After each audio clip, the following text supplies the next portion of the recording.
हरे कृष्ण कृष्ण कृष्ण हरे हरे, हरे राम राम राम हरे हरे, हरे कृष्ण कृष्ण कृष्ण हरे हरे, हरे राम राम राम हरे हरे। श्री राम चरितमानस। सुंदर चितवन सारे संसार के मन को हरने वाले कामदेव के भी मन को हरने वाली है।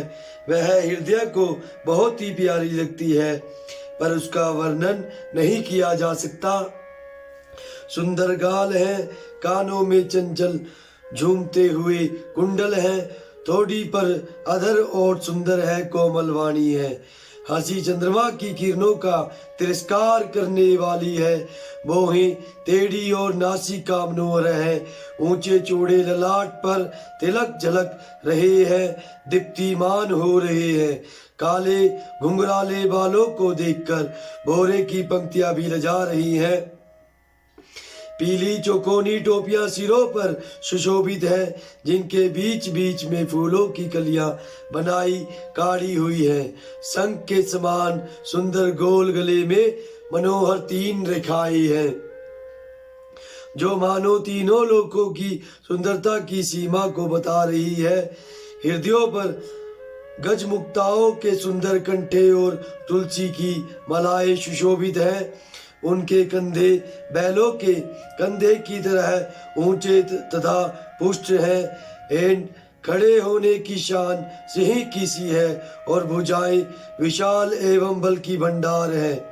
कमर में तरकस और पीतांबर बांधे हैं, दाहिने हाथों में बाण और बाएं सुंदर कंधों पर धनुष तथा पीले यज्ञोपवीत जनेऊ सुशोभित है। नख से लेकर शिखा तक सब अंग सुंदर है, उन पर महान शोभा छाई हुई है। उन्हें देखकर सब लोग सुखी हुए।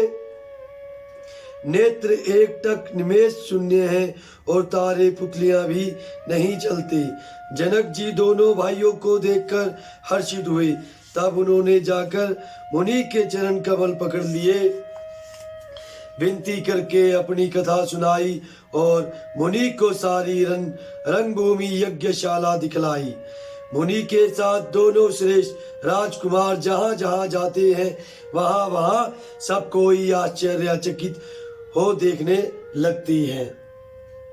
सबने राम जी को अपनी अपनी ओर ही मुख किए हुए देखा, परंतु इसका कुछ भी विशेष रहस्य कोई नहीं जान सका। मुनि ने राजा से कहा, रंगभूमि की रचना बड़ी सुंदर है। विश्वामित्र जैसे निष्प्रह विरक्त और ज्ञानी मुनि से रचना की प्रशंसा सुनकर राजा प्रसन्न हुए और उन्हें बड़ा सुख मिला। सब मंजों से एक मज अधिक सुंदर, उज्जवल और विशाल था। स्वयं राजा ने मुनि सहित दोनों भाइयों को उस पर बिठाया। प्रभु को देखकर सब राजा हृदय में ऐसे हार गए, निराश एवं उत्साहहीन हो गए, जैसे पूर्ण चंद्रमा के उदय होने पर तारे प्रकाशहीन हो जाते हैं। उनके तेज को देखकर सबके मन में ऐसा विश्वास हो गया कि रामचंद्र जी ही धनुष को तोड़ेंगे, इसमें संदेह नहीं।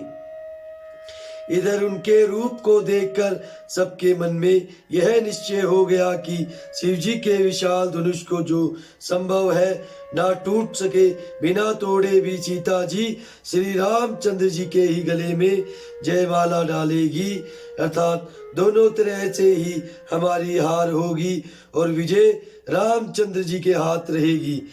यो सोचकर वे कहने लगे, हे भाई, ऐसा विचार कर यश प्रताप बल और तेज गवाकर अपने अपने घर चलो। दूसरे राजा जो अविवेक से अंध हो रहे थे और अभिमानी थे, यह बात सुनकर बहुत हंसे। उन्होंने कहा, धनुष तोड़ने पर भी विवाह होना कठिन है, अर्थात सहज ही में हम जानकी को हाथ से जाने नहीं देंगे, फिर बिना तोड़े तो राजकुमारी को ब्याह ही कौन सकता है। काल ही क्यों ना हो, एक बार तो सीता के लिए उसे भी हम युद्ध में जीत लेंगे। यह घमंड की बात सुनकर दूसरे राजा, जो धर्मात्मा हरिभक्त और सियाने थे, मुस्कुराए। उन्होंने कहा, राजाओं के गर्व दूर करके जो धनुष किसी से नहीं टूट सकेगा, उसे तोड़कर श्री रामचंद्र जी सीता जी को ब्याहेंगे। रही युद्ध की बात, सो महाराज दशरथ के रण में बाके पुत्रों को युद्ध में तो जीत ही कौन सकता है। गाल बजाकर व्यर्थ ही मत करो, मन के लड्डुओं से भी कहीं भूख बुझती है हमारी परम पवित्र निष्कपट। सीख को सुनकर सीता जी को अपने जी में साक्षात जगजननी समझो। उन्हें पत्नी रूप में पाने की आशा एवं लालसा छोड़ दो और श्री रघुनाथ जी को जगत का पिता परमेश्वर विचार कर नेत्र भरकर उनकी छवि देख लो। ऐसा अवसर बार बार नहीं मिलेगा। सुंदर, सुख देने वाले और समस्त गुणों की राशि ये दोनों भाई शिव जी के हृदय में बसने वाले हैं।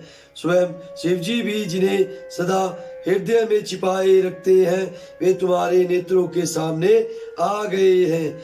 समीप आए हुए भगवत दर्शन रूप अमृत के समुद्र को छोड़कर तुम जगजननी जानकी जी को पत्नी रूप में पाने की दुराशा रूप मिथ्या मृग जल को देखकर दौड़कर क्यों मरते हो। फिर भाई, जिसको जो अच्छा लगे वही जाकर करो। हमने तो श्री राम जी के दर्शन करके आज जन्म लेने का फल पा लिया, जीवन और जन्म को सफल कर लिया। ऐसा कहकर अच्छे राजा प्रेम मग्न होकर श्री राम जी का अनुपम रूप देखने लगे।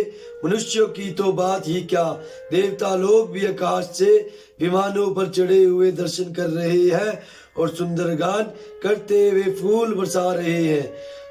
तब सुअवसर जानकर जनक जी ने सीता जी को बुला भेजा।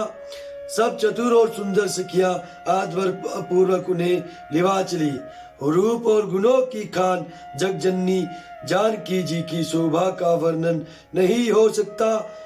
उनके लिए मुझे काव्य की सब उपमाएं तुच्छ लगती है, क्योंकि वे अलौकिक स्त्रियों के अंगों से अनुराग रखने वाली हैं। अर्थात वे जगत की स्त्रियों के अंगों को दी जाती है। काव्य की उपमाएं सब त्रिगुणात्मक माइक जगत से ली गई है। उन्हें भगवान की स्वरूप शक्ति श्री जानकी जी के अपाकृत चिन्मय अंगों के लिए प्रयुक्त करना, उनका अपमान करना और अपने को उपहासास्पद बनाना है। सीता जी के वर्णन में उन्हीं उपमाओं को देखकर कौन कुकवी कहलाए अपयश का भागी बने, अर्थात सीता जी के लिए उन उपमाओं का प्रयोग करना सुकवि के पद से च्युत होना और अपकीर्ति मोल लेना है। कोई भी सुकवि ऐसी नादानी एवं अनुचित कार्य नहीं करेगा। यदि किसी स्त्री के साथ सीता जी की तुलना की जाए तो जगत में ऐसी सुंदर युवती है कि कहाँ जिसकी उपमा उन्हें दी जाए। हरे कृष्ण कृष्ण कृष्ण हरे हरे, हरे राम राम राम हरे हरे। हरे कृष्ण कृष्ण कृष्ण हरे हरे, हरे राम राम राम